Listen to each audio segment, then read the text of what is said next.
Hello दोस्तों, स्वागत है आप सबका आपके अपने यूट्यूब चैनल पंख मोर में। तो दोस्तों, वैदिक सभ्यता को हम पढ़ रहे थे। वैदिक सभ्यता की इससे पहले मैं 3 वीडियो बना चुका हूं, जिसमें जितने भी वैदिक सभ्यता में पॉइंट बन सकते थे सभी पॉइंट्सों को हम वेद क्या है, उपवेद क्या है, वैदिक सभ्यता का साहित्य, ऋग्वैदिक काल, उत्तर वैदिक काल, दोनों साहित्यों को देख चुके हैं। और ऋग्वैदिक काल और उत्तर वैदिक काल के लोगों में किस तरीके से लोहे की खोज होने से सामाजिक, आर्थिक, राजनीतिक परिवर्तन आए, सभी चीजों को हम पढ़ चुके हैं। वैद जो हमारा ऋग्वैदिक काल है, उत्तर वैदिक काल है, वैदिक सभ्यता को हम संपूर्ण वैदिक सभ्यता को पढ़ चुके हैं पिछली 3 वीडियो। आज का इस वीडियो बेसिकली जो हमारा वीडियो रहेगा, हम वेद हमने देखे, उपवेद देखे, वेदांग क्या है, स्मृतियां क्या है, मनु स्मृति, नारद स्मृति, याज्ञवल्क्य स्मृति, किस तरीके से इससे क्वेश्चन पूछे जाते हैं, आज की इस वीडियो में डिस्कस करेंगे। जैसे पुराण, 18 पुराण है, कौन से इंपॉर्टेंट पुराण है, रामायण, महाभारत, प्रमुख दर्शन हुए जैसे, और उपवेद हैं। पीसीएस वगैरह में दोस्तों प्रमुख दर्शन है, पुराण है, स्मृतियां हैं, इनसे अधिकतर क्वेश्चन पूछे जाते हैं। और बच्चे क्या करते हैं पढ़ाने के, दोस्तों मैं क्या कर सकता हूं कि संपूर्ण वैदिक सभ्यता को आपको मैं 30 मिनट की वीडियो में पढ़ा देता, लेकिन उससे क्या होता, आपको देखने में तो अच्छा लगता, मजा आता कि हाँ अच्छा इंपॉर्टेंट 2-4 पॉइंट में पढ़ा देता आपको 30 मिनट की वीडियो में, आपको लगता हाँ ठीक है इंपॉर्टेंट है।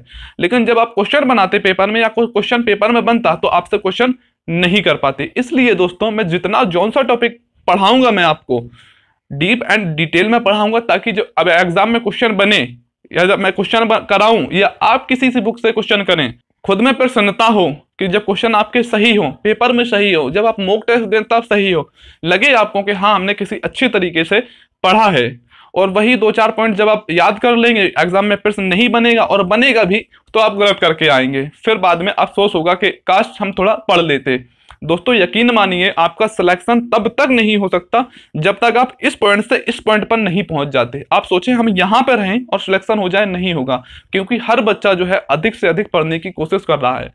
दोस्तों अगर आप भी अपने माँ बाप का सपना बिल्कुल साकार करना चाहते हैं, कुछ बनना चाहते हैं, कंधों पे अपने स्टार देखना चाहते हैं, तो अपनी मेहनत को थोड़ा सा और बढ़ा दीजिए। आप मेहनत तो कर रहे हैं, जिस टॉपिक को पढ़ रहे हैं थोड़ा सा और पढ़ लो, 10 मिनट 15 मिनट तो और लगेगा, लेकिन जब उससे क्वेश्चन बनेगा तो आप यकीन तो होगा कि हाँ इससे क्वेश्चन अब बनेगा तो मैं कर पाऊंगा।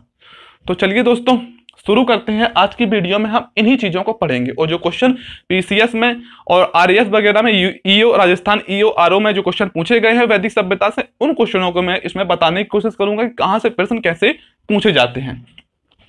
तो आज की बेसिकली जो वीडियो है हमारी वैदिक उत्तरकालीन जो साहित्य रहा है, वेदांग, स्मृतियां, पुराण, रामायण, महाभारत, प्रमुख दर्शन और उपवेदों के बारे में रहेगी।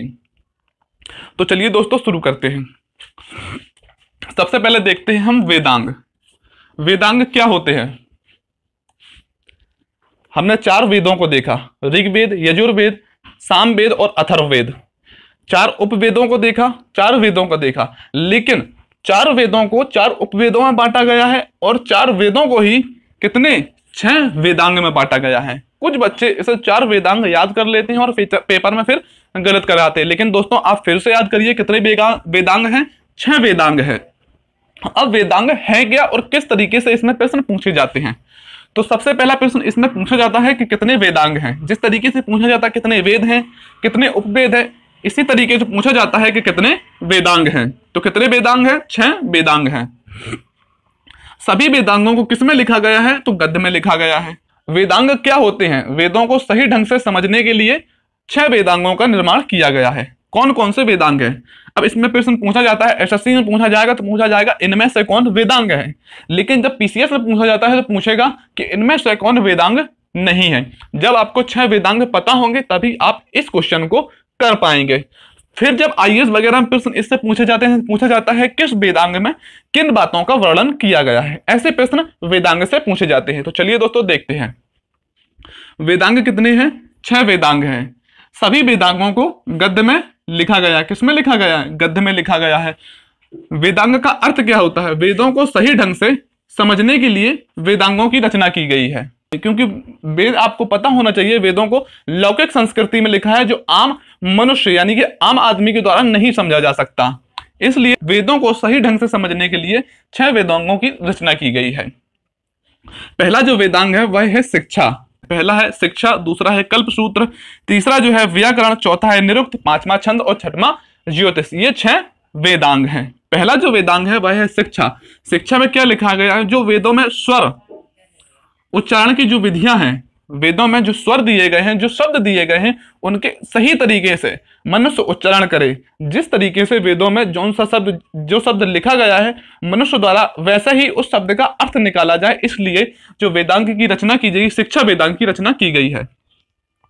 स्वरों या मंत्रों का सही ढंग से उच्चारण के लिए विधियों का जो वर्णन है वो शिक्षा वेदांग में किया गया है। शिक्षा की प्रमाणिक जो रचना, पहली बार जो प्रमाणिक रचना जो व्याकरण की गई है, शिक्षा वेदांग में की गई है। शिक्षा वेदांग, जिसे वेद की नाक कहा जाता है, विभिन्न वेदांगों को उनकी उत्कृष्टता के आधार पर वेदों का नाक, कान, पैर ये सब कहा जाता है। तो जो शिक्षा वेदांग है उसे वेद की नाक कहा जाता है। क्या कहा जाता है? वेद की नाक। और जो पीसीएस वगैरह में पूछा गया है, इनके जो वेद का हाथ किसे कहा जाता है, ये सब पूछे जाते हैं। तो शिक्षा वेदांग में वेद की नाक किसे कहा जाता है? तो किसे कहा जाता है? शिक्षा वेदांग को कहा जाता है। दूसरा जो हमारा वेदांग है वह है कल्पसूत्र। कल्पसूत्र कौन सा है? कल्पसूत्र। बार बार मैं दोस्तों इसलिए बोलता हूं ताकि आप बार बार इसको सुने और आपको ज्यादा से ज्यादा याद हो सके इसी वीडियो में, और आप भी याद करने की कोशिश किया कीजिए। दूसरा जो हमारा वेदांग है वह है कल्पसूत्र। कल्पसूत्र में यज्ञ या कर्म कांडों एवं सामाजिक नियमों का वर्णन किया गया है। वैदिक सभ्यता में जो कर्म कांड या वेदों में जो कर्म कांड, सामाजिक नियम और यज्ञ वगैरह का जो वर्णन किया गया था, उसी को कल्पसूत्र में लिखा गया है। यज्ञों का, कर्म कांडों एवं सामाजिक नियमों का जो वर्णन है किसमें किया गया है? कल्पसूत्र में किया गया है। कल्पसूत्र को 3 भागों में बांटा जाता है: स्रोत सूत्र, ग्रह सूत्र और धर्म सूत्र। अब इससे पीसीएस में एक बार प्रश्न कैसा पूछा गया था कि कल्पसूत्र में किस सूत्र का वर्णन नहीं है? तो 4 ऑप्शन दिए गए थे, 3 ऑप्शन सही थे: स्रोत सूत्र, ग्रह सूत्र और धर्म सूत्र। जो चौथा ऑप्शन दिया गया था वह गलत था। पीसीएस में पूछा जा चुका है दोस्तों, शायद यूपी पीसीएस में पूछा गया था। स्रोत सूत्र में जो वर्णन है यज्ञों का वर्णन है। अगर आपसे पूछता है कि कल्प सूत्र में क्या वर्णन है, तो आप बताएंगे यज्ञ, कर्मकांड एवं सामाजिक नियमों का वर्णन है। लेकिन अगर आपसे पूछता है स्पेशली स्रोत सूत्र में क्या वर्णन है, तो आप बताएंगे किसका वर्णन है? यज्ञों का वर्णन है। ग्रह सूत्र में ग्रह कर्मकांडों का वर्णन है। इसमें 16 संस्कार और 8 विवाहों का भी वर्णन है। इससे पहले वाली वीडियो में हमने 2 विवाहों को देखा था, अनुलोम और प्रतिलोम विवाह, जिससे प्रश्न पूछे जाते हैं। लेकिन आपसे स्पेशली पूछता है कि ग्रह सूत्र में कितने संस्कार तथा कितने प्रकार के विवाहों का वर्णन है, तो 16 संस्कार और 8 प्रकार के विवाहों का वर्णन है। 8 दूनी 16, यानी कि 8 विवाह हैं, जस्ट इसके डबल 16 संस्कार हैं। तीसरा जो आता है वह है धर्म सूत्र। धर्म सूत्र में सामाजिक नियमों का वर्णन किया गया है। स्रोत सूत्र में यज्ञों का वर्णन है। ग्रह सूत्र में ग्रह कर्मकांडों का 16 संस्कार और 8 प्रकार के विवाहों का वर्णन है। धर्म सूत्र में सामाजिक नियमों का वर्णन किया गया है। कल्प सूत्र को वेदों का हाथ कहा जाता है। क्या कहा जाता है? कल्प सूत्र को वेदों का हाथ कहा जाता है। अब देखते हैं हम व्याकरण वेदांग को। भाषा विज्ञान का वर्णन किया गया है। दोस्तों, वेदांगों में वेदों में जिन मंत्रों का, जिन बातों का, जिन शब्दों का वर्णन किया गया, उनका सही तरीके से उच्चारण करना ही वेदांगों में लिखा गया है। और जो व्याकरण है, वर्तमान के व्याकरण से आप समझ सकते हैं, व्याकरण में भाषा विज्ञान का वर्णन किया गया है। और वेदों का इसे मुख कहा जाता है। क्या कहा जाता है? वेदों का मुख व्याकरण वेदांग को कहा जाता है। अब व्याकरण से संबंधित 2 पुस्तकें लिखी गई हैं। एक लिखी गई है अष्टाध्यायी। अष्टाध्यायी किसके काफी फेमस बुक है और बार बार एग्जाम में पूछी जाती है। किससे संबंधित है अष्टाध्यायी? तो व्याकरण से संबंधित है। किसने लिखी है? पाणिनि ने लिखी है। अब हुआ क्या है कि पतंजलि के द्वारा जो अष्टाध्यायी पुस्तक थी, इसको थोड़ा सा परिवर्तित करके, यानी कि आसान भाषा में लिखकर इन्होंने एक पतंजलि ने नई बुक लिखी जिसका नाम है महाभाष्य। ये भी व्याकरण से ही संबंधित है। तो व्याकरण से संबंधित 2 पुस्तकें हैं जो बार बार पूछी जाती हैं। अष्टाध्यायी जो कि पाणिनि द्वारा लिखी गई है, और महाभाष्य जो कि पतंजलि के द्वारा लिखी गई है। और जो व्याकरण जो वेदांग है किससे संबंधित है? भाषा विज्ञान का इसमें वर्णन किया गया है। चौथा वेदांग है निरुक्त। निरुक्त में व्युत्पत्ति शास्त्र का वर्णन किया गया है। शब्दों की जो उत्पत्ति किस तरीके से हुई है, उन चीजों का वर्णन जो किया गया है वो किया गया है निरुक्त वेदांग में। क्या वर्णन है? व्युत्पत्ति शास्त्र का जो वर्णन किया गया है निरुक्त वेदांग में किया गया है। और इसमें जो रचना जो की गई है वो यास्क के द्वारा, ऋषि यास्क, आप ऋषि न लगाएं दोस्तों, आप केवल नामों को याद करें। यास्क के द्वारा निरुक्त वेदांग की रचना की गई है। काफी इंपॉर्टेंट है और पूछा भी जाता है। इसे क्या कहा जाता है? वेदों का कान। वेदों का कान निरुक्त वेदांग को कहा जाता है। अब तक दोस्तों हम क्या देख चुके हैं, देखते हैं। सबसे पहले हमने 6 वेदांगों को देखा। सभी वेदांगों को गद्य में रचना की गई है। वेदांग क्या होते हैं इसको देखा। शिक्षा को देखा हमने वेदांग को। दूसरा जो वेदांग देखा हमने कल्पसूत्र, तीसरा व्याकरण और चौथा निरुक्त। इसका संबंध किससे है और वेदों में इन्हें क्या कहा गया है? जैसे व्याकरण जो वेदांग है उसे वेदों का मुख कहा जाता है, निरुक्त को वेदों का कान, कल्पसूत्र को वेदों का हाथ, शिक्षा को वेदों का नाक कहा जाता है। ये दोस्तों अलग अलग एग्जाम में कई तरीके से घुमा के प्रश्न पूछे जाते हैं। जब आप कुछ प्रश्नों को करेंगे या मैं प्रश्नों को कराऊंगा अगली वीडियो में, तो आप देखिएगा किस तरीके से प्रश्न पूछे जाते हैं। हम देखते हैं छंद वेदांग को। छंद वेदांग को, जो छंद वेदांग है उसका जो संबंध है वैदिक पदों को सूत्रबद्ध करना। वैदिक पदों को सूत्रबद्ध करना। वेदों में जिन मंत्रों का वर्णन किया गया है उनको सही ढंग से उच्चारण और तथा उनका उच्चारण क्रमबद्ध करना, यह वर्णन जो किया गया है छंद वेदांग में किया गया है। छंद वेदांग की रचना की गई है पिंगल के द्वारा की गई है। मैंने बताया निरुक्त वेदांग की जो रचना की गई है यास्क के द्वारा, निरुक्त वेदांग की रचना यास्क के द्वारा और छंद वेदांग की रचना किसके द्वारा? पिंगल के द्वारा की गई है। छंद वेदांग को वेदों का पैर कहा जाता है। क्या कहा जाता है? वेदों का पैर। दोस्तों ये इस तरीके के प्रश्न अलग अलग एग्जाम में पूछे जाते हैं कि किस वेदांग को वेदों का क्या कहा जाता है, ऐसे प्रश्न पूछे जाते हैं। अगला वेदांग है छठा जो हमारा ज्योतिष वेदांग। ज्योतिष वेदांग में ग्रह एवं नक्षत्र विज्ञान का वर्णन किया गया है। वैदिक ग्रंथों में जिन मंत्रों का वर्णन किया गया है तथा जिस तरह की यज्ञ प्रणाली थी उसको किस टाइम पे, किस समय पे यज्ञ करना चाहिए, किस टाइम पे मंत्रों का पाठ किया जाना चाहिए, इन सभी बातों का जो वर्णन किया गया है वह किया गया है ज्योतिष वेदांग में। और ज्योतिष वेदांग की जो रचना की गई है वो लगध मुनि के द्वारा की गई है। किसके द्वारा की गई है? लगध मुनि के द्वारा। आप फिर से देखिए, निरुक्त वेदांग की जो रचना की गई है यास्क के द्वारा, निरुक्त वेदांग की रचना यास्क के द्वारा, छंद वेदांग की रचना पिंगल के द्वारा और ज्योतिष वेदांग की रचना लगध मुनि के द्वारा की गई है। और ज्योतिष वेदांग को वेद की आंख कहा जाता है, वेदों की आंख कहा जाता है। अब देखते हैं हम कुछ स्मृतियां। जैसे आपने पॉइंट ऑफ ग्रुप में याद किया होगा मनु स्मृति, नारद स्मृति, याज्ञवल्क्य स्मृति, और स्मृतियों में किन चीजों का वर्णन है, इन सभी बातों को आपने रटा होगा। लेकिन आज की इस वीडियो हम देखेंगे कि स्मृतियां क्या होती हैं और स्मृतियों में किन चीजों का वर्णन किया गया और किस तरीके से प्रश्न है जो स्मृतियों से पूछे जाते हैं। जैसे जो पहला प्रश्न है कि पूछता है कि स्मृतियां क्या हैं। स्मृतियों को पद में लिखा गया है। किसमें लिखा गया है? पद में लिखा गया है। इसका जो अपवाद है वह है विष्णु स्मृति, जिसे गद्य में लिखा गया है। अपवाद को दोस्तों आप खासकर याद रखिए और अपवाद को ही ज्यादातर पूछा जाता है। अब स्मृतियां होती क्या है और इनमें किन चीजों का वर्णन किया गया है? सामाजिक कानूनिक व्यवस्था, सामाजिक कानून जो व्यवस्था का वर्णन किया गया है वह किया गया है स्मृतियों में। यानी कि जैसे कि सामाजिक जो आचार संहिताएं वगैरह जो होती थी उन सभी बातों का वर्णन, सामाजिक जिस तरीके से सामाजिक कानून व्यवस्था होती थी उनका वर्णन किया गया है। किसमें? स्मृतियों में वर्णन किया गया है। सबसे महत्वपूर्ण जो स्मृति है वह है मनु स्मृति। मनु स्मृति जिसका टाइम पीरियड माना जाता है 200 ईस्वी पूर्व से 200 ईस्वी तक। मनु स्मृति यह सबसे प्रमुख स्मृति है, सबसे प्रमाणित स्मृति है और सबसे प्राचीन स्मृति है। सबसे प्रमुख भी है, सबसे प्रमाणित है और सबसे प्राचीन स्मृति है मनु स्मृति। आपसे कैसे भी प्रश्न पूछा जाता है आप इसका आंसर मनु स्मृति है लगाएंगे। सबसे प्रमुख कौन सी है? मनु स्मृति। सबसे प्रमाणित मनु स्मृति, सबसे प्राचीन मनु स्मृति है। शुंग वंश की जो जानकारी प्राप्त होती है हमें किससे प्राप्त होती है? शुंग वंश की जानकारी हमें मनु स्मृति से प्राप्त होती है। मनु स्मृतियों में स्त्री को नीचा तथा पुरुषों को ऊंचा कहा गया है। क्या कहा गया है? स्त्रियों को नीचा कहा गया है और पुरुषों को ऊंचा कहा गया है। अब इससे प्रश्न ऐसे पूछे जाते हैं कि मनुस्मृति से किस वंश की जानकारी प्राप्त होती है?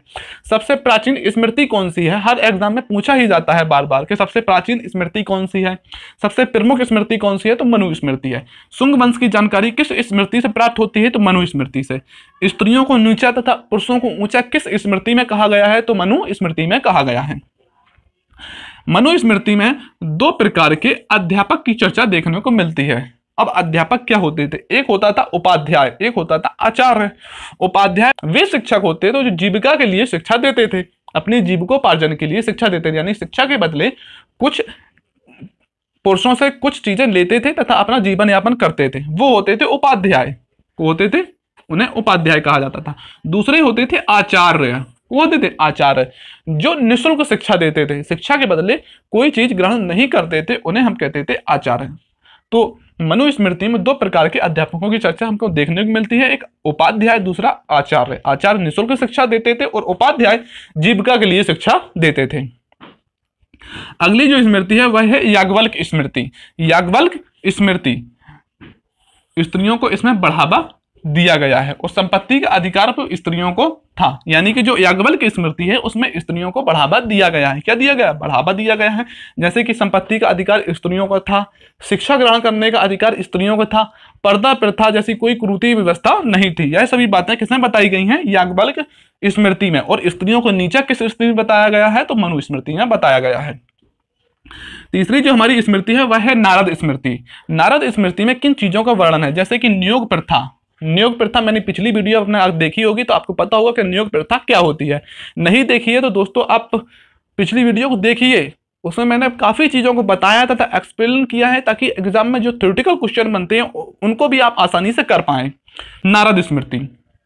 नारद स्मृति में नियोग प्रथा का वर्णन है, पुनर्विवाह का वर्णन है और दास मुक्ति का जो वर्णन किया गया है वह नारद स्मृति में किया गया है। किन चीजों का? नियोग प्रथा का, पुनर्विवाह का जो वर्णन है और दास मुक्ति का जो वर्णन किया गया है वो किसमें है? नारद स्मृति में किया गया है।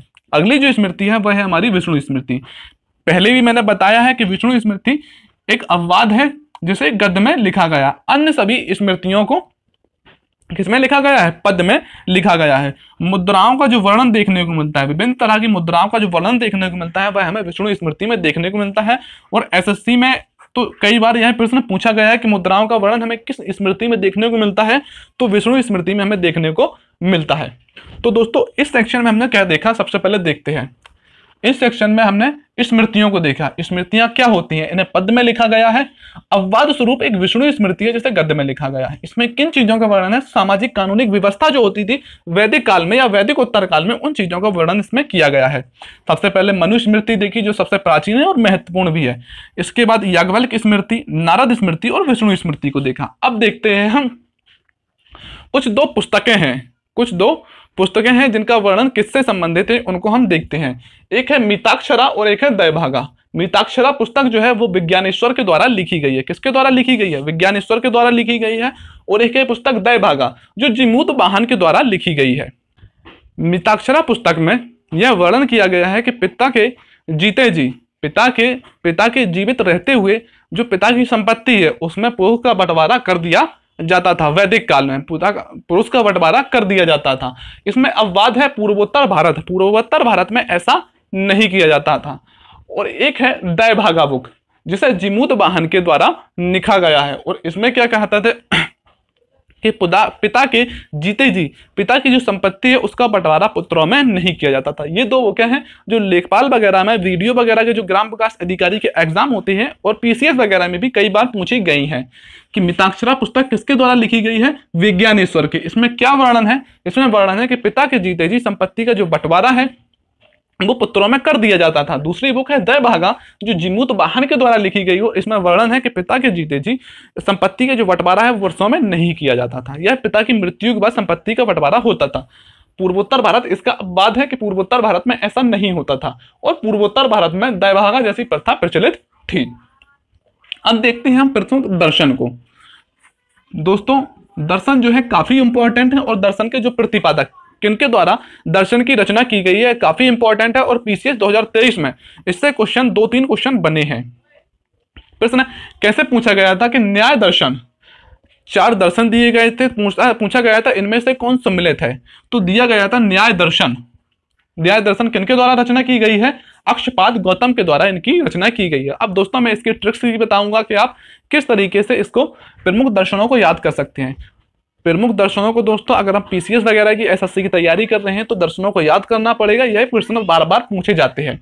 ये चीजें मैं दोस्तों आपको इसलिए बता देता हूं कि जो नई तैयारी करने वाले हैं उनको लगे कि कितना पढ़ना है, क्या पढ़ना है, तो मैं बताता चलता हूं कि कहां से प्रश्न पूछे जाते हैं और कौन सी चीजें जो काफी महत्वपूर्ण है।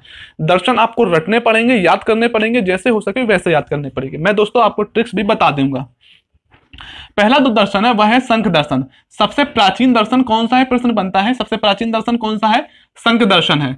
इसमें मूल तत्व 25 बताए गए हैं। कितने मूल तत्व बताए गए हैं, 25 बताए गए हैं। और प्रथम जो मूल तत्व बताया गया है, प्रकृति को प्रथम मूल तत्व बताया गया है। यह प्रश्न पीसीएस में बन चुका है कि मूल तत्वों की संख्या संख दर्शन में कितनी बताई गई है, तो 25 बताई गई है। और प्रथम मूल तत्व किसे बताया गया है, प्रकृति को बताया गया है।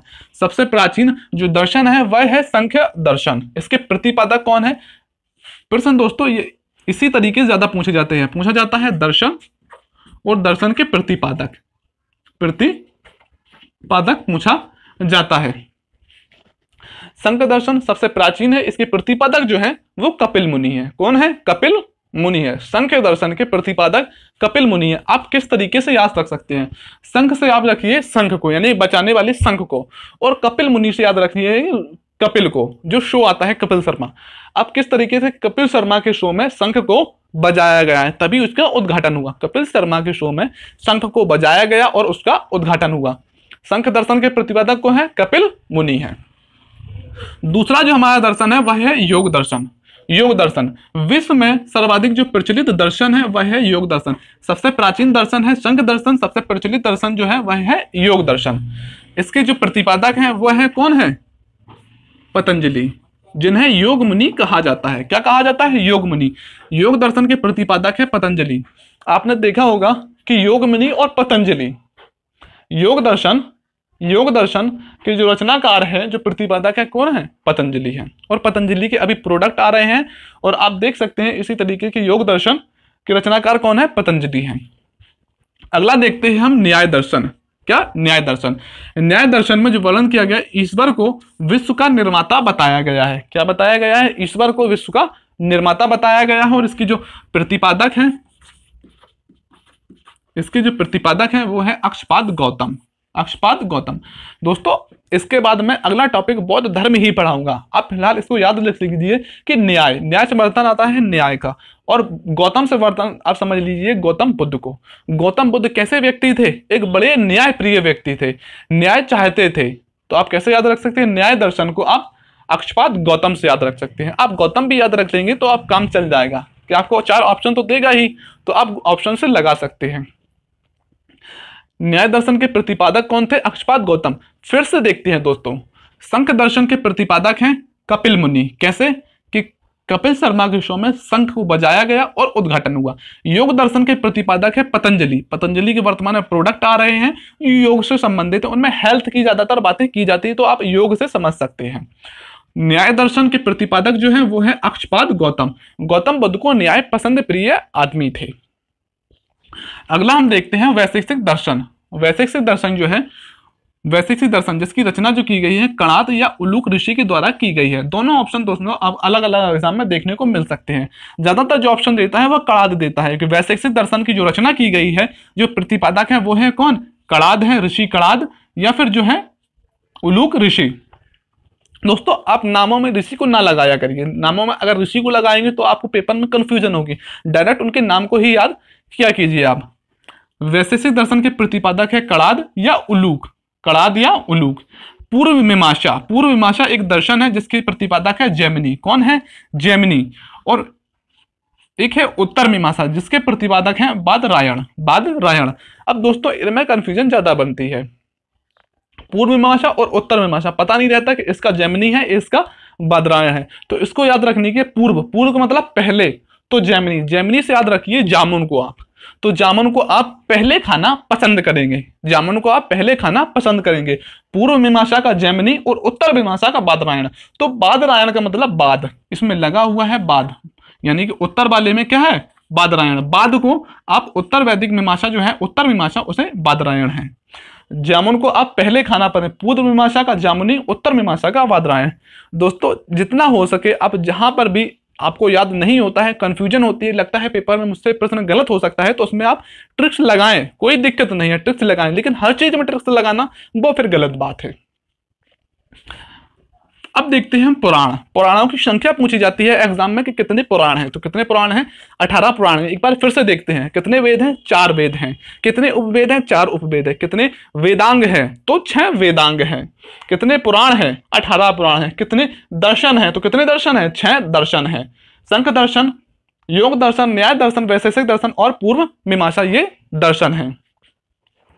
कितने पुराण हैं, तो 18 पुराण हैं। अब देखते हैं पुराणों में वर्णन किन चीजों का किया गया है। प्राचीन जो वंशावली हुआ करती थी उनका वर्णन किया गया है पुराणों में।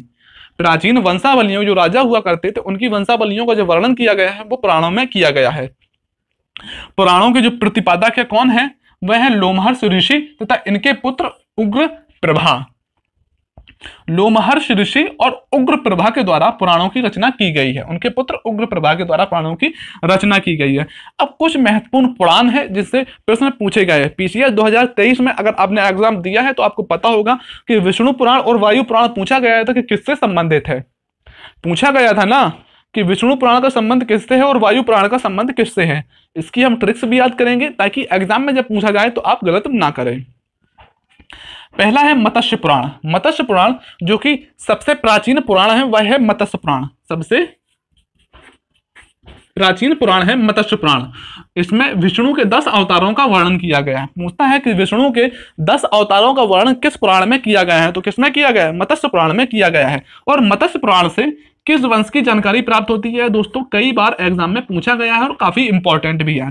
सातवाहन वंश की जानकारी हमें किस पुराण से प्राप्त होती है, तो किससे प्राप्त होती है, मत्स्य पुराण से प्राप्त होती है। अगला है विष्णु पुराण और वायु पुराण। इन दोनों में ज्यादा कंफ्यूजन बनती है, आप पहले को याद रख लीजिए। पहले विष्णु के 10 अवतारों का वर्णन किसमें किया गया है, मत्स्य पुराण में। और सातवाहन वंश की जानकारी हमें किससे प्राप्त होती है, तो मत्स्य पुराण से प्राप्त होती है। जी बिल्कुल याद हो चुका है, ठीक, या कह दीजिए आप याद हो चुका है।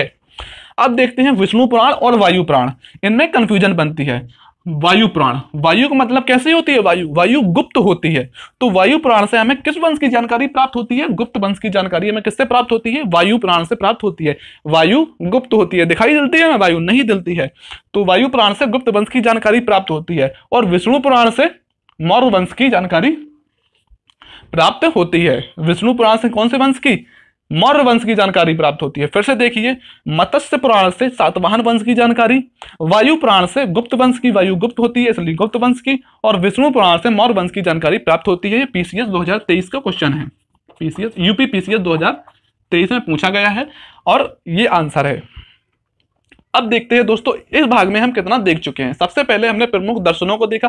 फिर से मैं कहता हूं दोस्तों, दर्शन, प्रमुख दर्शन और उनके प्रतिपादक काफी इंपॉर्टेंट है और बार बार इनसे प्रश्न पूछा ही जाता है। शंख दर्शन, इनके प्रतिपादक हैं कौन है, कपिल मुनि, यानी कि कपिल शर्मा के शो में शंख को बजाया गया। योग दर्शन के प्रतिपादक है पतंजलि। न्याय दर्शन के है गौतम, गौतम बुद्ध को न्याय पसंद है। वैशेषिक दर्शन के हैं कणाद या उलूक। पूर्व मीमांसा के जो दर्शन है उसके प्रतिपादक है जैमिनी, जामुन को आप पहले खाना पसंद करेंगे, पूर्व में खाना पसंद करेंगे। और उत्तर मीमांसा के जो प्रतिपादक है वो बादरायण, कौन है, बादरायण। फिर हमने देखा 18 पुराण होते हैं, प्रमुख पुराणों को देखा और क्या वर्णन इनको देखा, पीसीएस में किस तरीके से प्रश्न पूछे गए हैं उनको देखा। अब देखते हैं रामायण और महाभारत को। दोस्तों रामायण और महाभारत को पढ़ने को हम, महाभारत सबसे बड़ा महाकाव्य है विश्व का, इसमें पढ़ने को बहुत कुछ है। 18 तो इसमें पर्व दिए गए हैं, 18 इसमें पर्व दिए गए हैं और पर्व में बहुत सी बातें हैं, उन सभी बातों को हमें याद नहीं करना है। और वैसे भी आपको रामायण महाभारत में जो बेसिक चीजें हैं वो पता होंगी। जो पॉइंट पूछे जाते हैं उनको हम रामायण में और महाभारत में देखेंगे किस तरीके से पॉइंट पूछे गए हैं और क्या हमें याद रखना चाहिए। अब देखते हैं हम रामायण को। भारत का आदि महाकाव्य किसे कहा जाता है? तो रामायण को कहा जाता है। महाभारत को विश्व का सबसे बड़ा महाकाव्य कहा जाता है। सबसे बड़ा महाकाव्य क्या है? वो महाभारत है, लेकिन जो आदि महाकाव्य है वह है रामायण। दोनों प्रश्न अलग अलग एग्जाम में पूछे गए हैं। आदि महाकाव्य पूछता है तो आंसर रामायण होगा, और महाभारत अगर सबसे बड़ा महाकाव्य पूछता है तो वह होगा महाभारत। रामायण की जो रचना की गई है वो किसके द्वारा की गई है? महर्षि वाल्मीकि के द्वारा की गई है। दोस्तों इतना इंपॉर्टेंट है, मैं कहता हूं लाखों बार हर एग्जाम में बार बार यह पूछा ही जाता रहा है कि रामायण की रचना किसने की है? तो महर्षि वाल्मीकि के द्वारा की गई है। इसमें 7 कांडों का वर्णन किया गया है। 7 कांडों का वर्णन किया गया है। इसका जो रामायण का तमिल अनुवाद किया है वह किसने किया है? कंबन ने किया है। आप परेशान ना हो दोस्तों, मैं इसकी ट्रिक लिखी है मैंने छोटी सी, आप याद कर सकते हैं इसको। तमिल भाषा में जो रामायण का अनुवाद किया है वह किया है कंबन ने, और बांग्ला भाषा में जो अनुवाद किया है वह किया है किसने किया है? कीर्तिवास ने बांग्ला भाषा में अनुवाद किया है। इसकी ट्रिक्स को आप इतना याद रखिए, मिल बन में और बंगले पर वास। अब कोई हमारा दोस्त है, उससे हम कहते हैं किसमें मिल? बन में चल के मिल, बन में मिल। और दूसरी ट्रिक से हमारी बंगले पर वास। वास मतलब हम रहते कहाँ पे वास करते हैं, तो बंगले पे ही वास करना पसंद करते हैं। तो तमिल इसमें आ रहा है बाद में मिल। तो मिल का मतलब कहाँ पे मिल? बन में मिल, यानी कि कम बन। क्या आया? बन में मिल, कम बन ने की है। और बांग्ला भाषा में जो अनुवाद किया है कहाँ पे वास करते हैं? बंगले पे वास करते हैं, तो कीर्ति वास ने किया है। ऐसे ट्रिक्स बना के छोटी छोटी, जहां पे लगता है कि मुझे कंफ्यूजन बन सकती है, क्योंकि यहाँ पर रामायण में वाल्मीकि ने रचना की है, तमिल भाषा में अनुवाद कंबन ने किया है, बांग्ला भाषा में अनुवाद कीर्तिवास ने किया। यहाँ पर कंफ्यूजन बनेगी, और एग्जाम में जब 5-6 महीने बाद आपका एग्जाम होगा तो प्रश्न गलत होगा। इसलिए मैं आपको ट्रिक्स भी बता देता हूं कि रामायण की रचना किसने की है? महर्षि वाल्मीकि ने की है। इसको तो आपको याद ही रखना पड़ेगा। लेकिन तमिल भाषा में जो अनुवाद किया है वह किसने किया है? कंबन ने। तो मिल बन में, किसने? मिल बन में। तो तमिल भाषा में अनुवाद किसने किया है? कंबन ने किया है। और बांग्ला भाषा में अनुवाद जो किया है वो किसने किया है? कीर्तिवास ने किया है। तो बंगले में बास, तो किसने किया है? कीर्तिवास। अब देखते हैं महाभारत को। महाभारत विश्व का सबसे बड़ा महाकाव्य है। यह प्रश्न कई बार पूछा गया है कि विश्व का सबसे बड़ा महाकाव्य कौन सा है? तो महाभारत है। इसके प्रतिपादक कौन है? वह उसके प्रतिपादक हैं वेद व्यास। वेद व्यास जी को महाभारत का प्रतिपादक माना जाता है। इसमें जो महाभारत के जो युद्ध का जो वर्णन किया गया है वह 18 दिन युद्ध चला था। कितने दिन चला था? 18 दिन। और यह भी पूछा गया है। महाभारत की रचना कितने चरणों में होती है? 3 चरणों में महाभारत की रचना होती है। प्रथम चरण, द्वितीय चरण और तृतीय चरण। प्रथम चरण में 8800 पद हैं, द्वितीय चरण में जो है 24,000 पद हैं, और तृतीय चरण में 1,00,000 पद हैं। प्रथम चरण जिसमें 8800 पद है, इसे जय संहिता कहा जाता है। पूछा जाता है एग्जाम में कि जय संहिता किस पद को, महाभारत के किस पद को कहा जाता है? तो किस पद को कहा जाता है? जय संहिता को प्रथम चरण कहा जाता है, जिसमें 8800 पदों का वर्णन है। जो द्वितीय चरण है इसे कहा जाता है भारत, जिसमें 24,000 पदों का वर्णन किया गया है। जो तृतीय चरण है इसमें 1,00,000 पद है और इसे महाभारत कहा जाता है। कई भारत मिलकर फिर बनाते हैं महाभारत, जिसमें 1,00,000 पदों का वर्णन है। अब दोस्तों जो महाभारत है उसमें टोटल 18 पर्व हैं। 18 पर्व हैं और 18 पर्वों में भर भर कर ढेर सारी बातों का वर्णन किया गया है। हमें सभी को याद नहीं रखना है। जो एग्जाम में बार बार पूछा जाता है वह है छठवां पर्व। कौन सा है? छठवां पर्व। इसे भीष्म पर्व कहा जाता है और इसमें वर्णन है भगवद गीता का। भगवद गीता का जो वर्णन है महाभारत में टोटल कितने पद हैं? 18 पर्व हैं और छठवें पर्व में को भीष्म पर्व कहा जाता है। इसमें भगवद गीता का वर्णन है। भगवद गीता में किन चीजों की चर्चा की गई है और इसका जो बांग्ला में अनुवाद किया है किसने किया है? भगवद गीता में अवतारवाद की चर्चा की गई है। एग्जैक्ट आंसर पीसीएस में 2 बार पूछा जा चुका है कि भगवद गीता किस पर्व से लिया गया है। तो महाभारत में टोटल 18 पर्वों में से छठे पर्व से भीष्म पर्व से भगवद गीता को लिया गया है। इसमें अवतारवाद की चर्चा की गई है और इसमें बांग्ला में जो अनुवाद किया है वो किया है मालधर बासु ने। किसने किया है? मालधर बासु ने।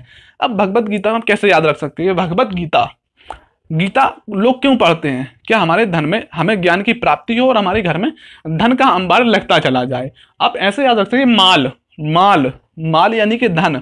माल को हम अपने घर में धरेंगे। तो मालधर बासु के द्वारा भगवद गीता का बांग्ला में अनुवाद किया जाता है। बंगले में हम अपने माल को धरेंगे। बंगले में, बांग्ला मतलब बंगला, बंगले में अपने माल को धरेंगे। तो मालधार बासु के द्वारा भगवत गीता का बांग्ला भाषा में अनुवाद किया जाता है। तमिल में महाभारत का जो अनुवाद किया जाता है किसके द्वारा किया जाता है? पूरनदेव नागर के द्वारा किया जाता है। किस नाम से किया जाता है? तो भारतम नाम से किया जाता है। क्वेश्चन बना है एसएससी में कई बार कि तमिल भाषा में, यानी कि महाभारत का तमिल भाषा में किसके द्वारा अनुवाद किया जाता है? किसके द्वारा? पूरनदेव नागर के द्वारा किया जाता है, भारतम नाम से। किसके द्वारा? पूरनदेव नागर के द्वारा किया जाता है तमिल भाषा में। और बांग्ला भाषा में काशीराम दास के द्वारा किया जाता है, काशीराम दास के द्वारा किया जाता है। आप कैसे याद रख सकते हैं? बांग्ला का मतलब बांग्लादेश। बांग्लादेश किसके पास में है? काशी यानी कि वाराणसी, बाबा विश्वनाथ की नगरी वाराणसी, यानी ये काशी को क्या कहा जाता है? बांग्लादेश किसके पास में है? वाराणसी के पास में है। और आप याद रखते हैं कि तो महाभारत का जो बांग्ला में अनुवाद किया है किसने किया है? बांग्ला किसके पास में है? काशी वाराणसी के पास में, काशीराम दास ने किया है, ऐसे याद रख सकते हैं। और तमिल में महाभारत को जो अनुवाद किया है वह किसने किया है? पूरनदेव नागर के द्वारा किया गया है, भारतम नाम से। इसको आप याद रख लीजिए। फिर से पढ़िए, तमिल में जो महाभारत का अनुवाद किया है किसने किया है? पूरनदेव नागर के द्वारा किया गया है। किस नाम से? भारतम नाम से किया गया है। अब देख लेते हैं कुछ बिंदुओं को, कुछ पॉइंट्स जो मुझे लगा कि हाँ एग्जाम में पूछे गए हैं कई बार और इनको बताना चाहिए। जैसे कि हमने ब्राह्मण ग्रंथों को पढ़ा था, उसमें एक छूट गया था सतपथ ब्राह्मण। सतपथ ब्राह्मण में चर्चा की मृत्यु और मोक्ष की चर्चा की गई है सतपथ ब्राह्मण में। और विधेय माधव की जो कथा का वर्णन किया गया है वो सतपथ ब्राह्मण में किया गया है। सतपथ ब्राह्मण में किन चीजों का वर्णन पूछता है कि विधेय माताओं की कथा का वर्णन किसमें किया गया है? तो सतपथ ब्राह्मण में किया गया है। और मृत्यु मोक्ष की चर्चा जो हमें देखने को मिलती है किसमें देखने को मिलती है? सतपथ ब्राह्मण में। वैदिक सभ्यता में 3 तरह के ऋणों का वर्णन था। कितने तरह के? 3 तरह के ऋणों का हमें वर्णन देखने को मिलता है। एक पितृ ऋण, ऋषि ऋण और एक देव ऋण। 3 तरह के ऋणों का वर्णन हमें देखने को मिलता है, पितृ ऋण, ऋषि ऋण और देव ऋण। कपास का वर्णन हमें वैदिक सभ्यता में देखने को नहीं मिलता है। दोस्तों यहां से हमारा वैदिक सभ्यता का जो चैप्टर है वो कंप्लीट हुआ। हम देख लेते हैं कि आज के इस वीडियो में वैदिक उत्तर काल का जो साहित्य देखा, हमने किन किन चीजों को देखा। सबसे पहले हमने 6 वेदांगों को देखा। कितने वेदांग होते हैं? फिर से देखिए, 6 वेदांग होते हैं। फिर हमने स्मृतियों को देखा, मनु स्मृति, याज्ञवल्क्य स्मृति, नारद स्मृतियों को देखा। फिर हमने 18 पुराणों को देखा, जिसमें हमने मत्स्य पुराण जिसमें सातवाहन वंश की जानकारी प्राप्त होती है। फिर हमने देखा है वायु पुराण जिसे गुप्त वंश की जानकारी प्राप्त होती है। फिर हमने देखा कौन सा पुराण? फिर हमने देखा विष्णु पुराण जिसमें मौर्य वंश की जानकारी हमें प्राप्त होती है। रामायण को देखा हमने, महाभारत को देखा, प्रमुख दर्शनों को देखा। किस दर्शन दोस्तों फिर मैं कहूंगा कि काफी इंपॉर्टेंट है, दर्शन आपको याद ही करना पड़ेगा। दर्शनों को देखा, जहां तक ट्रिक्स बन सकती है तो मैं आपको ट्रिक्स बना के याद करा देता हूं। प्रमुख दर्शनों को देखा। उपवेद, इससे अगली वाली वीडियो में हमने उपवेदों को देखा था। उपवेदों का संबंध किससे है, उन सभी बातों को हम पिछली वीडियो में देख चुके हैं। आज की इस वीडियो में हमारा वैदिक सभ्यता संपूर्ण कंप्लीट हुआ। इससे अगली वीडियो में वैदिक सभ्यता के हम क्वेश्चनों को देखेंगे, किस तरीके से क्वेश्चन पूछे जाते हैं। अगर आपके पास जिस भी बुक हो उससे आप क्वेश्चन करना चाहें तो क्वेश्चन करिएगा, यकीनन आपको 95% क्वेश्चन बनेंगे। और आपको लगेगा, खुद में महसूस होगा जब क्वेश्चन बनते हैं तो दोस्तों अंदर से अलग से खुशी आती है कि हाँ हमने जो पढ़ा है वो क्वेश्चन हमने सही पढ़ा है और क्वेश्चन हमसे बन रहे हैं। और एग्जाम में अब क्वेश्चन जब बनेगा तो हम कर पाएंगे। तो चलिए दोस्तों, मिलते हैं अगली वीडियो में हम वैदिक सभ्यता के क्वेश्चनों के साथ। अगर ये वीडियो आपको थोड़ा सा भी इंफॉर्मेटिव लगता है कि हाँ आपके लिए मैंने कुछ मेहनत की है थोड़ी बहुत, तो चैनल को सब्सक्राइब कर लीजिए और अपने दोस्तों को भी बताइए कि हाँ अगर आप इससे पढ़ेंगे तो ठीक है, क्वेश्चन बन जाएंगे, एग्जाम में क्वेश्चन बनेगा तो क्वेश्चन बना लेंगे। तो चलिए दोस्तों, मिलते हैं अगली वीडियो में। जय हिंद।